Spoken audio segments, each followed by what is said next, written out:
On va commencer par lire un verset qui se trouve dans Jérémie. Si vous avez vos Bibles, mais si vous n'avez pas votre Bible, le verset va être affiché, donc vous avez bien entendu la possibilité de le suivre.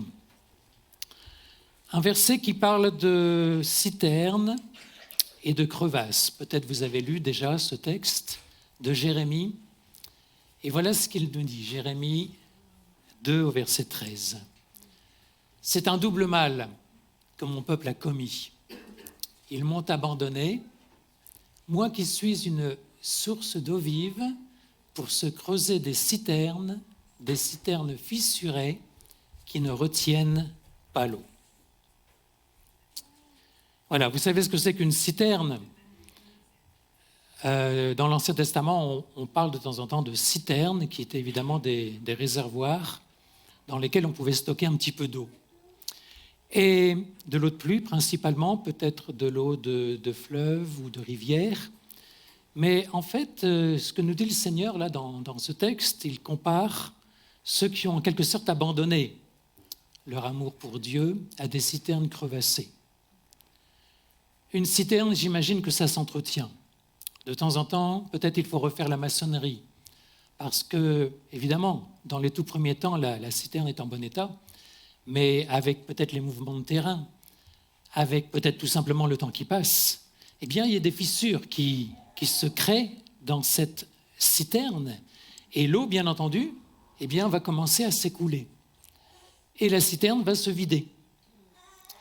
Et je dirais également qu'une citerne est normalement, peut-être je me trompe, mais normalement un récipient en circuit fermé, c'est-à-dire il y a de l'eau, mais au bout d'un moment, cette eau, si on ne la retire pas, comme toute eau, eh bien elle va perdre de sa qualité. Alors si on retire de l'eau et puis qu'on laisse l'eau de pluie à nouveau la remplir, il n'y a pas de souci. Et c'est peut-être une image spirituelle.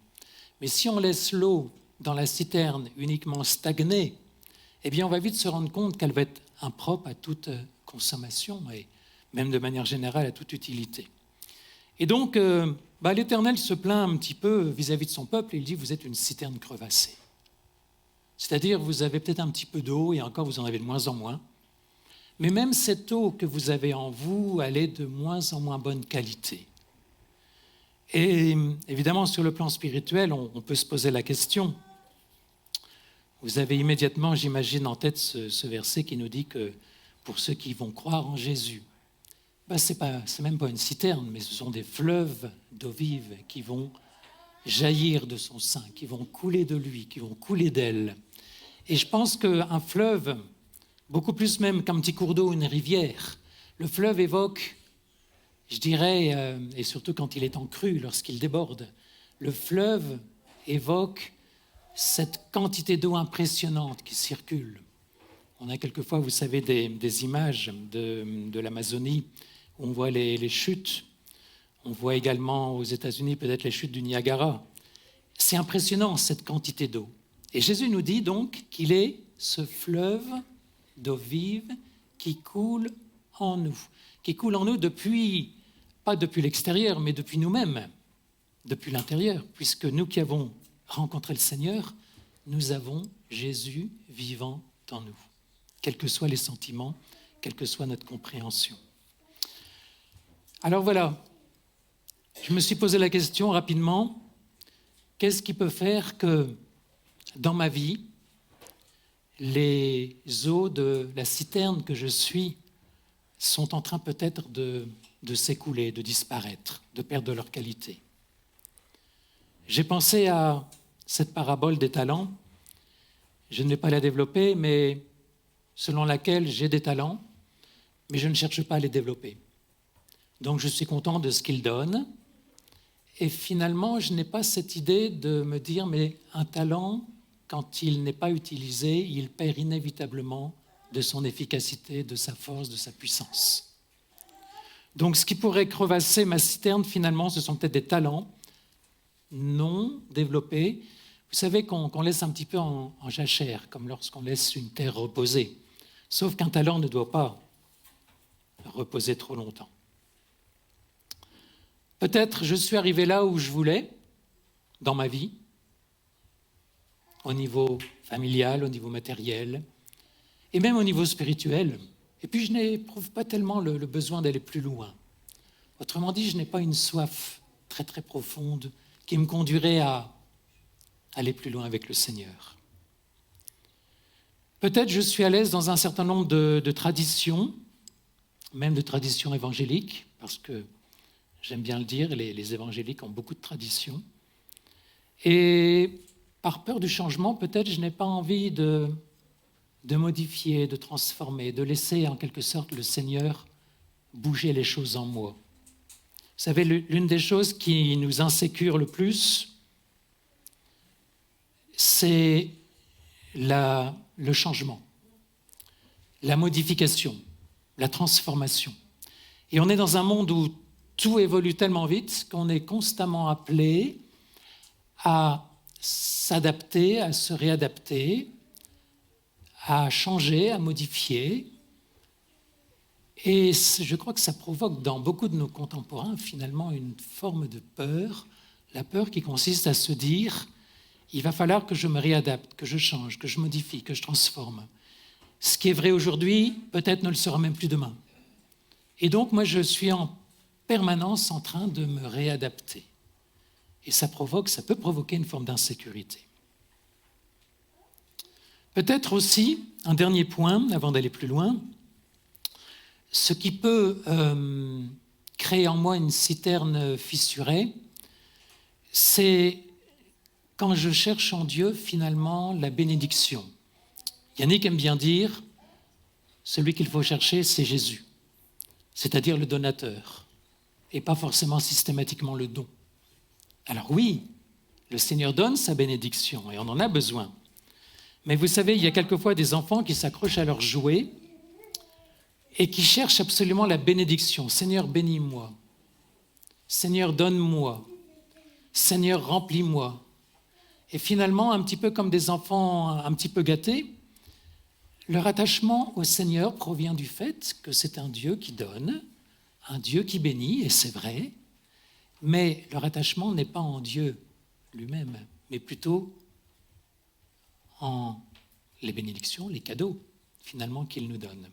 Alors, gloire à Dieu pour la vie éternelle, bien entendu, mais ça n'est pas suffisant. Dieu n'est pas un distributeur automatique de bénédictions. Et je pense qu'on doit vraiment le réaliser. Sinon, au bout d'un moment, on sera déçu parce que, tout simplement, le jour où Dieu ne répondra plus comme on le souhaiterait, eh bien, il y a une forme d'insatisfaction qui va exister dans notre vie. Et on peut même en vouloir à Dieu de ne finalement pas organiser notre vie comme on le voudrait. Seigneur, pourquoi j'ai pas ci? Pourquoi j'ai pas ça? Et Loïc disait à l'instant, on n'a pas à se comparer les uns aux autres, mais tel frère, telle sœur est béni de telle ou telle manière. Et pas moi. Ne laissons pas le murmure entrer dans nos vies. Alors je voudrais parler maintenant d'autre chose, on va aller plus loin, justement pour éviter que nos citernes soient crevassées de la sorte. Je pense qu'il nous faut vraiment reconsidérer, un peu comme tout à nouveau, qui est Jésus. Et on s'est donné comme objectif dans les semaines à venir de parler beaucoup de Jésus, pour ces mois de janvier, février, mars peut-être, centré sur la personne de Jésus. C'est tellement important. Et je voudrais tout simplement reprendre Jésus comme étant notre lumière, notre vérité et notre vie. On va lire un verset dans Jean 8, 12 qui nous rappelle que Jésus est la lumière. Jean 8, 12. Jésus leur parla de nouveau, il dit « Je suis la lumière du monde. Celui qui me suit ne marchera pas dans les ténèbres, il aura au contraire la lumière de la vie. »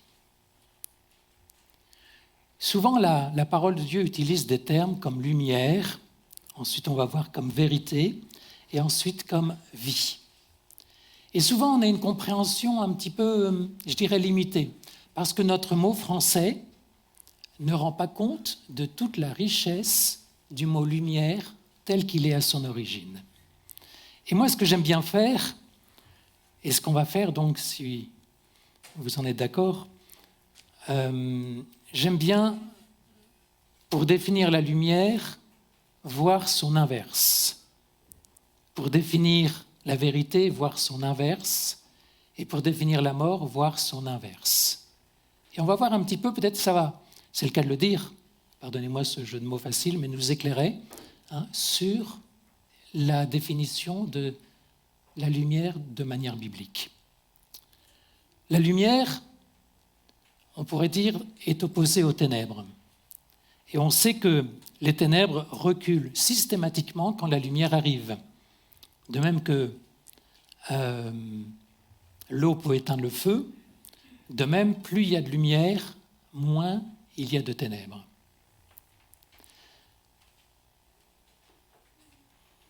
Vous savez qu'on est dans un monde de ténèbres. Ce n'est pas nouveau ce que je vous dis ce matin. Quand on est dans un monde de ténèbres, une des premières caractéristiques, c'est qu'on ne peut plus rien voir. Et le problème du monde des ténèbres, c'est que la noirceur, la poussière, le mal ne sont plus démasqués. Parce que dans les ténèbres, par définition, on ne voit rien. Vous savez que dans une pièce noire, très sombre, on ne peut discerner la poussière. C'est totalement impossible. Ça veut dire que lorsqu'on est dans les ténèbres, on ne se rend même pas compte de l'intensité, de la force de ces ténèbres. En quelque sorte, nous sommes aveuglés. Et il faut vraiment que la lumière de Jésus vienne dissiper ces ténèbres. Vienne, et plus la lumière sera forte, on dit une petite bougie, c'est pas grand-chose, mais ça fait autant de ténèbres en moins. Un phare produit davantage de lumière déjà, et c'est encore davantage de ténèbres qui disparaissent.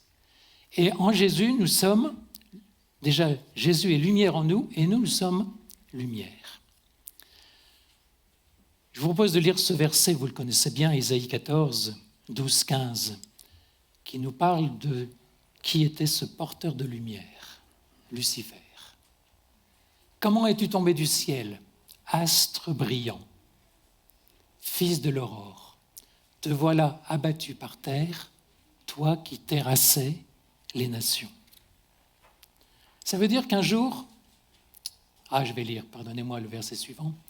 Tu disais dans ton cœur, je monterai au ciel, je hisserai mon trône au-dessus des étoiles de Dieu, et je siégerai sur la montagne de la rencontre à l'extrême nord. Le problème de Satan, c'est qu'un jour il décide de briller de sa propre lumière. Ou peut-être il décide de faire concurrence à la lumière de Dieu. Et évidemment, c'est la chute. Et avant même que l'homme apparaisse sur terre, eh bien, cette notion de péché, de mort, existait déjà. À cause de la révolte, vous la connaissez bien, de Satan, et, pense-t-on, un tiers probablement de ces anges. Ce que j'en retiens simplement, c'est que il y a forcément dans ma vie, dans votre vie peut-être, des zones d'ombre où la lumière du Seigneur ne brille pas. Hier, lors du partage, on disait que notre vie est un peu comme une maison, et vous connaissez certainement l'illustration, rien de nouveau ce matin. Il y a des pièces peut-être où la lumière de Jésus ne brille pas du tout. Il y a des pièces où on a laissé libre accès, bien entendu, mais vous savez, il y a peut-être un grenier au 2e étage, il y a peut-être une cave au sous-sol où la lumière de Jésus ne brille pas. Peut-être parce que de manière consciente et volontaire, tu n'as pas voulu la laisser entrer. Peut-être par ignorance aussi. Mais la caractéristique de la lumière, c'est justement d'éclairer les zones d'ombre. Et je vous invite vraiment, pas de manière scrupuleuse ou légaliste, mais je vous invite vraiment à vérifier dans votre vie, est-ce qu'il y a en moi des zones d'ombre qui existent depuis longtemps déjà, et où je n'ai même pas eu l'idée de demander à la lumière de Jésus, à Jésus avec sa lumière, de de venir éclairer les choses en quelque sorte. Je crois que ça peut provoquer une véritable libération.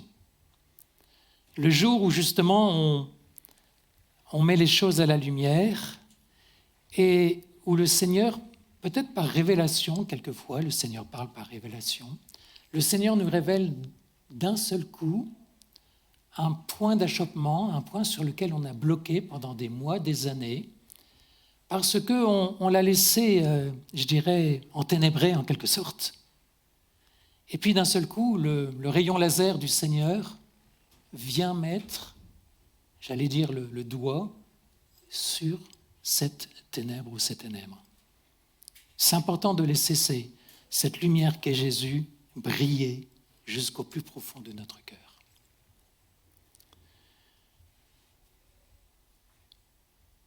Je vous propose de parler maintenant de la vérité. Quand la parole de Dieu parle de vérité, elle ne parle pas souvent de vérité théologique. Pour nous, la vérité, c'est souvent la bonne doctrine. On fait le tri entre ce qu'il faut croire et puis ce qu'il ne faut pas croire. Mais quand Jésus parlait de vérité et qu'il disait « je suis la vérité », je ne pense pas qu'il parlait trop de doctrine à ses disciples. Ce n'était pas le point. Et Jésus a en fait même très rarement parlé de doctrine. Nous aimons parler de la bonne doctrine évangélique. Et je ne dis pas que c'est un tort. Mais ce que je veux dire, c'est que la vérité, dans le sens biblique, est infiniment plus grande et plus forte que simplement être juste doctrinalement. Et j'aime bien dire que lorsqu'on se présentera là-haut, on ne va pas avoir un examen de doctrine et si on a 8 ou 9 sur 10 à ce test doctrinal, le Seigneur nous dira « c'est bon, tu peux entrer ». Il ne s'agit pas de ça. Alors encore une fois, attention, je ne veux choquer personne et je ne dis pas qu'on peut croire à n'importe quoi. On peut avoir des erreurs doctrinales et puis se dire « bon, ça n'est pas si important ». Je suis attaché. Et dans notre assemblée, je pense qu'au niveau du conseil, on est aussi attaché à avoir des vérités doctrinales. Simplement, je veux vous dire qu'il y a au-delà. Et ce mot vérité est infiniment plus fort dans l'original hébreu que simplement être juste au niveau doctrine, comme un élève dans un cours qui s'en sort bien, qui a une note correcte. Alors, qu'est-ce que c'est cette vérité ? Et là, je voudrais aussi l'opposer à son inverse. Pour moi, l'inverse de la vérité, c'est le mensonge, c'est la dissimulation, c'est l'hypocrisie, c'est la contrefaçon. Et la vérité est bien entendu l'inverse de tout cela. Je repensais à Thierry qui a travaillé en Chine. Et en Chine, Thierry, tu me diras si je me trompe, mais j'imagine qu'il fabrique des sacs Louis Vuitton. Vous connaissez les sacs Louis Vuitton ? C'est déjà un petit peu cher, on va dire. Sauf que si vous achetez un sac Louis Vuitton fabriqué à Shenzhen, par exemple, ça ne va pas vous coûter très cher. Ça va vous coûter une cinquantaine ou une centaine d'euros peut-être. Le souci, c'est que ça n'est pas un vrai sac. C'est une contrefaçon. Et dès que vous allez mettre 2-3 objets dedans, vous allez voir les coutures qui vont commencer à lâcher à droite à gauche. Et puis vous allez vous dire, mais c'est comme ça que Louis Vuitton... Alors Louis Vuitton, moi je n'ai pas de sac Louis Vuitton, je ne suis pas spécialiste de la marque. Mais je sais que ce sont des sacs qui se vendent à un prix extrême. Et donc vous allez vous dire, mais ça n'est pas un vrai sac. Et donc finalement... La vérité, c'est tout l'inverse de cette dissimulation, de cette contrefaçon qui ferait que on dirait voilà ce qu'est la vérité ou voilà ce qu'elle n'est pas. Jésus dit « je suis la vérité ». Qu'est-ce qu'il veut dire quand il dit « je suis la vérité » ? Il me semble qu'il veut dire simplement qu'il est la parfaite représentation du Père sur cette terre. Et qu'entre le Père et lui, il n'y a aucune déformation, il n'y a aucun parasite. Et tout ce qu'est Jésus dans cette vie terrestre, bien qu'il, nous dit la parole de Dieu, il a paru comme un simple homme, il a choisi d'être abaissé pour un temps, il s'est humilié jusqu'à la croix. Eh bien, Jésus est la parfaite démonstration de la vérité du Père dans cette vie terrestre. Et c'est comme ça qu'il nous faut comprendre la vérité. La parole de Dieu nous dit également qu'il nous faut, en esprit et en vérité, nous approcher du Seigneur. Hier, on disait aussi au partage qu'on peut avoir une approche du Seigneur qui est basée sur simplement un concept intellectuel, et puis on peut penser que ça va nous suffire. Je ne crois pas. On disait également qu'on peut avoir une approche assez sentimentale. Il y a quelques années, j'avais lu un livre d'une personne qui relatait ses expériences et qui disait « Jésus est mon amoureux ». Je ne sais pas si on peut aller jusque-là. Bien sûr, cette personne aimait Jésus, mais je me méfie de sentiments un petit peu exacerbés où on voudrait, ça peut s'appeler un transfert, peut-être un transfert affectif, charger Jésus de nos émotions finalement humaines. Et ça n'est pas adorer le Seigneur en esprit, en vérité, cela. C'est simplement laisser la part belle, soit à notre intellect, soit à nos émotions. Et je pense important de vérifier que quand Jésus nous dit qu'il est la vérité, il est cette réalité du Père incarné que nous pouvons comprendre, connaître. Jésus s'est rendu visible, accessible, on pouvait le toucher, on pouvait lui parler. Évidemment, nous ne pouvons pas matériellement, mais nous savons que par révélation, Jésus veut nous donner l'expression de sa vérité.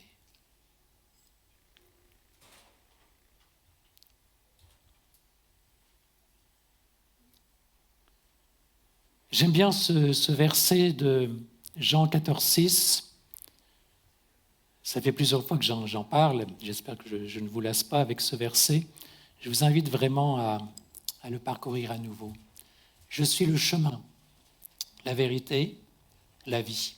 On ne vient au Père qu'en passant par moi. Il nous faut vraiment réaliser la puissance de ce verset. Le dernier mot, c'est la vie. Alors, la vérité peut-être pourrait nous parler du quoi, c'est-à-dire l'objet de ma recherche, quoi, la vérité. Et la vie, j'essaie d'imaginer, pourrait nous parler du pourquoi. Pourquoi, en deux mots, c'est-à-dire dans quel but, afin d'aller où, afin de découvrir quelle révélation peut-être. Et donc on va parler de cette vie. Et là encore, lorsque la parole de Dieu parle de vie, et de vie éternelle en particulier, c'est un concept très différent du concept que nous avons quand nous utilisons ce mot vie ou ce mot mort.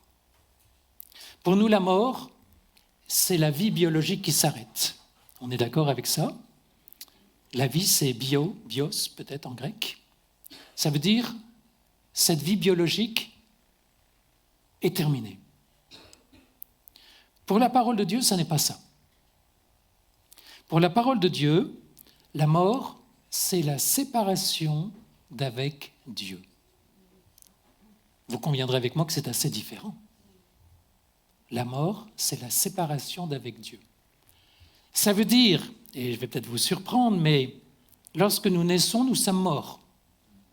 Et oui, lorsque nous naissons à la vie bios, la vie biologique, nous sommes morts spirituellement, que ça nous plaise ou non. Et ça n'est que lorsque nous allons faire cette découverte de Jésus et elle est tellement importante que nous allons naître à la vie spirituelle. Autrement dit, la véritable vie commence en nous, non pas lorsque l'on naît de notre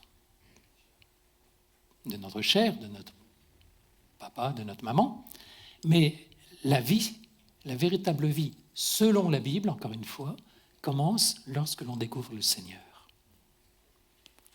Nous passons de la mort à la vie.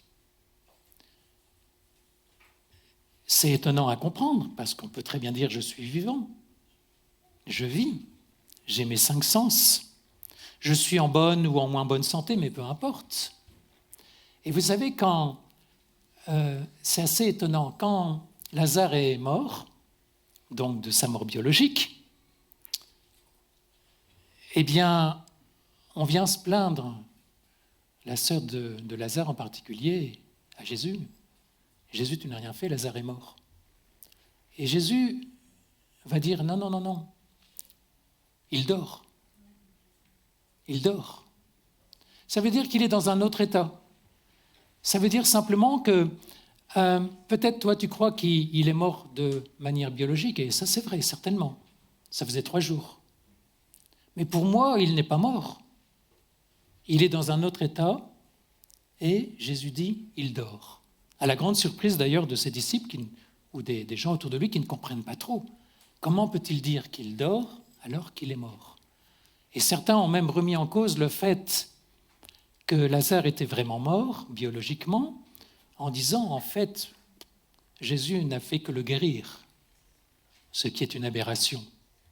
Lazare était mort biologiquement, sauf qu'il était toujours vivant, parce qu'il était l'ami de Jésus. Et Jésus ne dit pas donc de Lazare qu'il est mort, mais Jésus dit de Lazare simplement, eh bien qu'il dort. Qu'est-ce que c'est la vie éternelle ? Ça n'est rien d'autre que de connaître Jésus, d'être en relation avec Jésus. Alors on a vu tout à l'heure que la doctrine, et peut-être on va relire ce verset, je crois qu'il est important, la doctrine ne peut pas produire la vie. On va lire Jean 5. Vous voyez, on est beaucoup dans Jean, parce que Jean avait une connaissance spirituelle, peut-être plus grande que les autres. Et Jean est allé au fond des choses. Et ce n'est pas pour rien que Jean était l'ami de Jésus. Peut-être son meilleur ami, je ne sais pas. Est-ce que Jésus avait des préférences ? Ça, c'est un autre débat. On va lire donc dans Jean 5, 39 et 40. Et on va revenir à cette notion de vérité très rapidement, mais en même temps, faire la passerelle vers la vie. Vous étudiez les Écritures, dit Jésus aux pharisiens. Vous pensez avoir par elles la vie éternelle. Ce sont elles qui rendent témoignage à mon sujet, et vous ne voulez pas venir à moi pour avoir la vie. En fait, Jésus est simplement en train de dire aux pharisiens, vous pensez avoir la vérité, vous ne l'avez pas, et vous pensez avoir la vie, et vous ne l'avez pas non plus. Vous n'avez ni la vérité, ni la vie. Vous ne savez pas ce qu'est la vérité. Et vous ne pouvez pas accéder à la vie. Parce que la vie, c'est uniquement en moi que l'on peut la découvrir. Alors on va enchaîner dans Jean 7, versets 37 à 39. Le dernier jour, le grand jour de la fête, Jésus debout s'écria, « Si quelqu'un a soif, qu'il vienne à moi et qu'il boive. Celui qui croit en moi, des fleuves d'eau vive couleront de lui, comme l'a dit l'Écriture. » Il dit cela à propos de l'Esprit que devaient recevoir ceux qui croiraient en lui. En effet, l'Esprit n'avait pas encore été donné. Jésus n'avait pas encore été élevé dans sa gloire. Alors je dirais simplement, si tu veux développer la vie de Jésus, aie soif. Ce n'est pas par hasard que Jésus donne l'image de l'eau vive. L'eau vive, on en a d'autant plus besoin lorsqu'on a soif. Mais inversement, si vous n'avez pas soif de Jésus, vous n'allez pas expérimenter cette qualité de vie. Est-ce que tu as soif de Jésus ? Est-ce que j'ai soif de Jésus ? Et je dirais également, cette présence de Jésus, et je vais terminer par cela, ne dépend pas des circonstances extérieures ni de mes sentiments. Vous savez, dans certains milieux évangéliques, on dit « Je veux plus de Jésus, plus de toi, Seigneur Jésus ». J'ai envie de dire que c'est une erreur fatale. Tu ne peux pas avoir plus de Jésus. Tu as déjà 100% de Jésus en toi. C'est vrai ou c'est pas vrai? Tu as déjà, si tu es enfant de Dieu, 100% de Jésus en toi. Tu ne vas quand même pas demander d'avoir 150% de Jésus. Donc, plus de Jésus, pour moi, ça n'existe pas. C'est impossible. Jésus a tout donné. Et par son esprit, il vit en nous. Comment voulez-vous qu'il vive davantage en nous? Ce n'est pas possible. Il vit en nous ou il ne vit pas en nous. Et la parole de Dieu est claire à ce sujet-là. Donc, plus de Jésus en moi? Non. En tout cas, personnellement, c'est comme ça que je vois les choses. Loïc, je ne sais pas. Par contre, que Jésus prenne plus de place en moi, là, on est d'accord. Et comme je disais tout à l'heure, que Jésus explore tous les coins et recoins de ma vie, y compris les zones d'ombre, les endroits où, pour différentes raisons, sa lumière ne brille toujours pas. Et ça peut être depuis des années. Là, oui, Seigneur, viens éclairer toute la maison que je suis. Et que ta vie puisse vraiment se diffuser sans entrave. Là, oui, d'accord avec cette prière. Mais pas plus de Jésus. Jésus, on l'a déjà. Un dernier mot peut-être pour dire que Jésus aimait dire « Venez et voyez. Voyez la réalité de ce que je suis. » Quelquefois, nous, on dit « Venez et ressentez. » Et si vous avez des émotions positives, tant mieux. Si vous n'avez pas d'émotions positives, c'est dommage. Non. Venez et voyez, et pas venez et ressentez. Quelquefois, nous, on dit aussi « Venez et connaissez la bonne théologie. »